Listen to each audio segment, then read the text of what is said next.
नमस्कार साथियों, कथा कहानी चैनल में आपका स्वागत है। वर्षा के साथ सुनिए प्रेमचंद की कहानी सवा सेर गेहूँ। किसी गांव में शंकर नाम का एक कुर्मी किसान रहता था। सीधा साधा गरीब आदमी था। अपने काम से काम, ना किसी के लेने में ना किसी के देने में। छक्का पंजा न जानता था। छल प्रपंच उसे छूते भी न थे। ठगे जाने की चिंता न थी। ठग विद्या न जानता था। भोजन मिला खा लिया, ना मिला चबेने पर काट दी। चबेना भी ना मिला तो पानी पी लिया और राम का नाम लेकर सो रहा। किंतु जब कोई अतिथि घर आ जाता तो उसे इस निवृत्ति मार्ग का त्याग करना पड़ता था। विशेषकर जब साधु महात्मा पदार्पण करते थे तो उसे अनिवार्यतः सांसारिकता की शरण लेनी पड़ती थी। खुद भूखा सो सकता था, पर साधु को कैसे भूखा सुलाता। भगवान के भक्त जो ठहरे।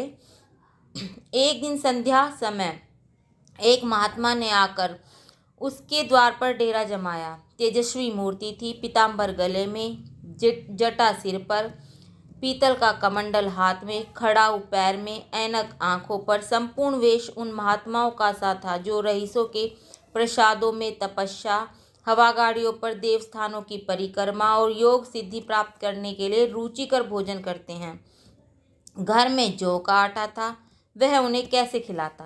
प्राचीन काल में जौ का चाहे जो कुछ महत्व रहा हो, पर वर्तमान युग में जौ का भोजन सिद्ध पुरुषों के लिए सुपाच्य नहीं हो सकता। बड़ी चिंता हुई, महात्मा जी को क्या खिलाऊं। आखिर निश्चय क्या कि कहीं से गेहूं का आटा उधार लाऊं, पर गांव भर में गेहूं का आटा ना मिला।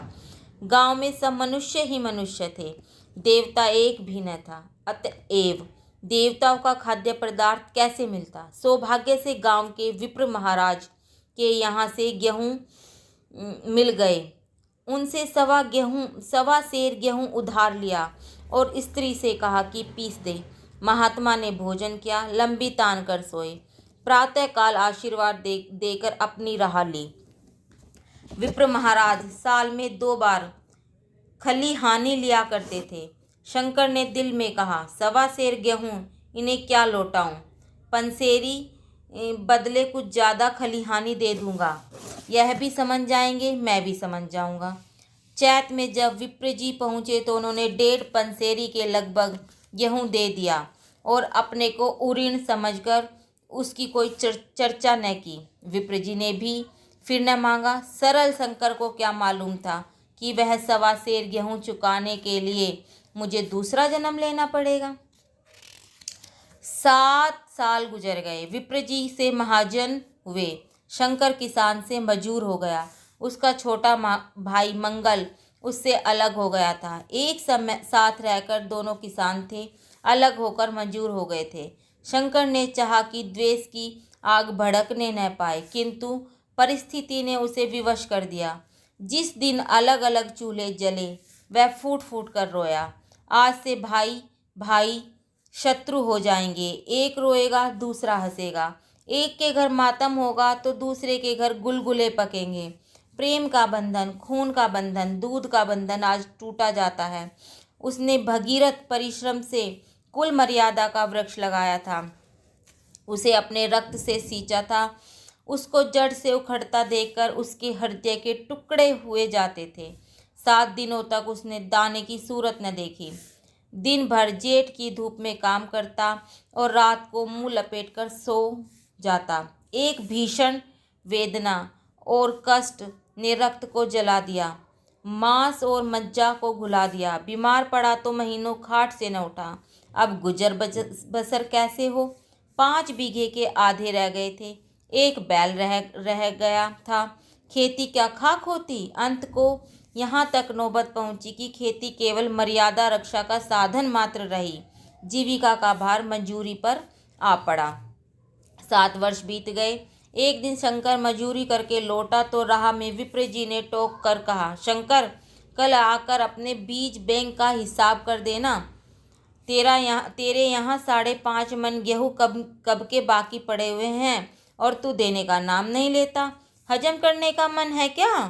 शंकर ने चकित होकर कहा, मैंने तुमसे कब गेहूँ लिए थे जो 5.5 मन हो गए? तुम भूलते हो मेरे यहाँ किसी का छटाक भर न अनाज है न 1 पैसा उधार। विप्र, इसी नियत का तो यह फल भोग रहे हो कि खाने को भी नहीं। यह कहकर विप्र जी ने उस 1.25 सेर गेहूं का जिक्र किया जो आज के 7 वर्ष पहले शंकर को दिए थे। शंकर सुनकर अवाक रह गया। ईश्वर, मैंने इन्हें कितनी बार खली हानि दी, इन्होंने मेरा कौन सा काम किया? अब पोथी पत्रा देखने, साई सुगन विचारने द्वार पर आते थे, कुछ न कुछ दक्षिणा ही ले जाते थे। इतना स्वार्थ! 1.25 सेर अनाज को अंडे की भांति सेक कर आज यह पिशाच खड़ा कर दिया जो मुझे निगल ही जाएगा। इतने दिनों में एक बार भी कह देते तो मैं गेहूं तोल कर दे देता। क्या इसी नियत से चुप साधे बैठे रहे?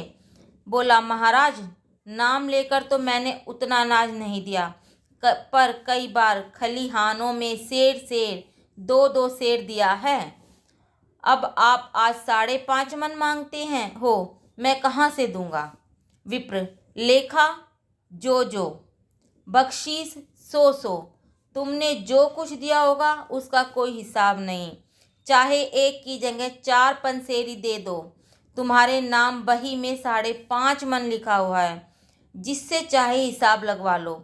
दे दो तो तुम्हारा नाम छेंक दूं, नहीं तो और भी बढ़ता रहेगा। शंकर, पंडे, क्यों एक गरीब को सताते हो? मेरे खाने का ठिकाना नहीं, इतना गेहूं किसके घर से लाऊंगा?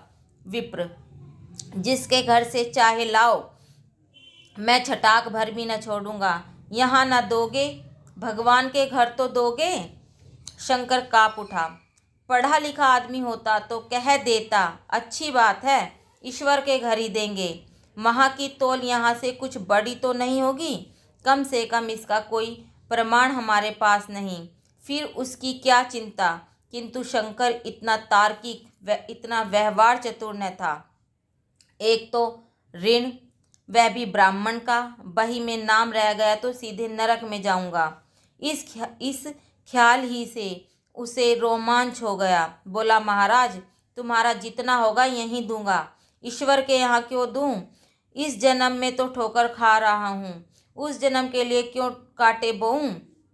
मगर यह कोई नियाब नहीं, तुमने राई का पर्वत बना दिया। ब्राह्मण होके तुम्हें ऐसा नहीं करना चाहिए था। उसी घड़ी तगादा करके ले लिया होता तो आज मेरे सिर पर इतना बड़ा बोझ क्यों पड़ता?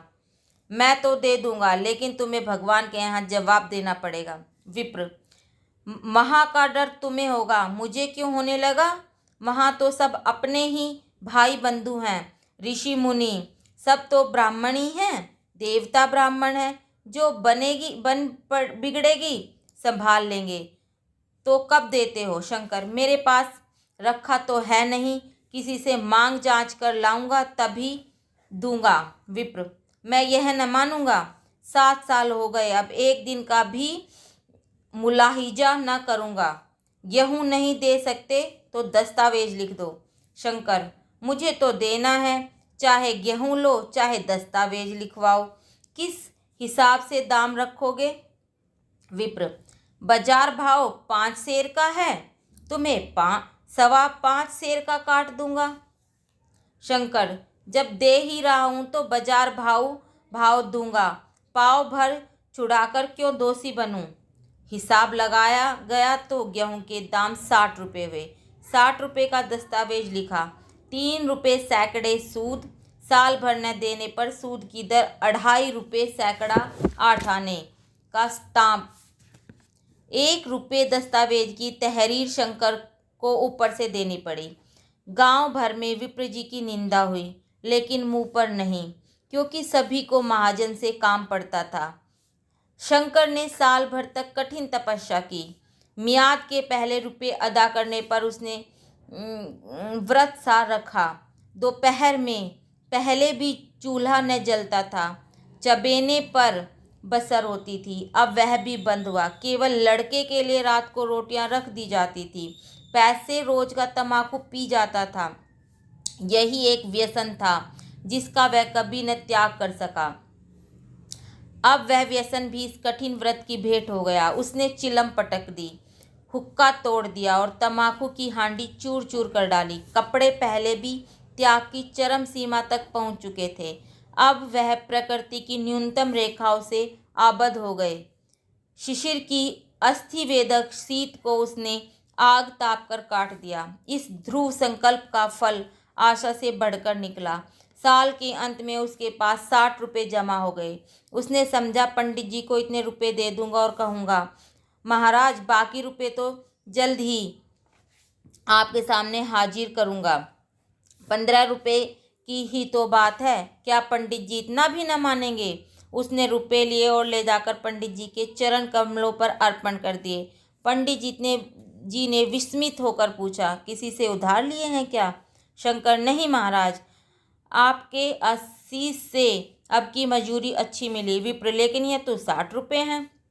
शंकर, हाँ महाराज, इतने अभी ले लीजिए, बाकी मैं 2-3 महीने में दे दूंगा।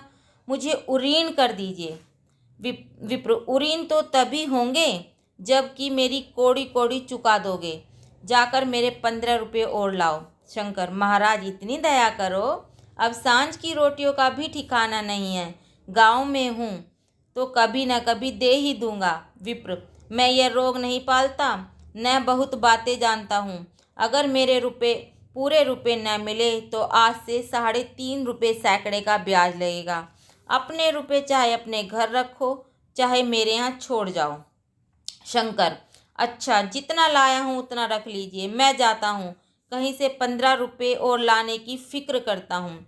शंकर ने सारा गांव छान मारा, मगर किसी ने रुपये न दिए। इसलिए नहीं कि उसका विश्वास न था या किसी के पास रुपये न थे, बल्कि इसलिए कि पंडित जी के शिकार को छेड़ने की हिम्मत किसी में नहीं थी। क्रिया के पश्चात प्रतिक्रिया नैसर्गिक नियम है। साल भर तक तपस्या करने पर जब भी ऋण से मुक्त होने में सफल न हो सका तो उसका संयम निराशा के रूप में परिणित हो गया। उसने समझ लिया कि जब इतना कष्ट सहने पर भी साल भर में 60 रुपये से अधिक जमा न कर सका तो अब और कौन सा उपाय है जिसके द्वारा इसके दूने रुपये जमा हों। जब सिर पर ऋण का बोझ ही लादना है तो क्या मन भर का और क्या सवा मन। उसका उत्साह क्षीण हो गया, मेहनत से घृणा हो गई। आशा उत्साह की जननी है। आशा में तेज है, बल है, जीवन है। आशा ही संसार की संचालक शक्ति है। शंकर आशाहीन होकर उदासीन हो गया। वह जरूरतें जिनको उसने साल भर तक टाल रखा था अब द्वार पर खड़ी होने वाली भिखारिणी न थी, बल्कि छाती पर सवार होने वाली पिशाचनियाँ थी जो अपनी भेंट लिए बिना जान नहीं छोड़ती। कपड़ों में चकतियों के लगने की भी एक सीमा होती है। अब शंकर को चिट्ठा मिलता तो वह रुपए जमा न करता, कभी कपड़े लाता, कभी खाने की कोई वस्तु। जहाँ पहले तम्बाकू ही पिया करता था अब वह गांजे और चरस का भी चस्का लगा लिया था। उसे अब रुपए अदा करने की कोई चिंता न थी, मानो उसके ऊपर किसी का एक पैसा भी न हो। अब वह काम पर जाने के लिए भी चिंतित नहीं रहता था। इस भांति 3 वर्ष बीत गए। विप्रजी महाराज ने एक बार भी तगाजा न किया। वह चतुर शिकारी की भांति अचूक निशाना लगाना चाहते थे। पहले शिकार को चौंकाना उनकी नीति के विरुद्ध था। एक दिन पंडित जी ने शंकर को बुलाकर हिसाब दिखाया। 60 रुपये तो जमा थे, पर अब शंकर के जिम में 120 रुपये निकले। शंकर, इतने रुपये तो इस जन्म में न दे सकता। विप्र, मैं इसी जन्म में लूँगा, मूल न सही सूद तो देना ही पड़ेगा।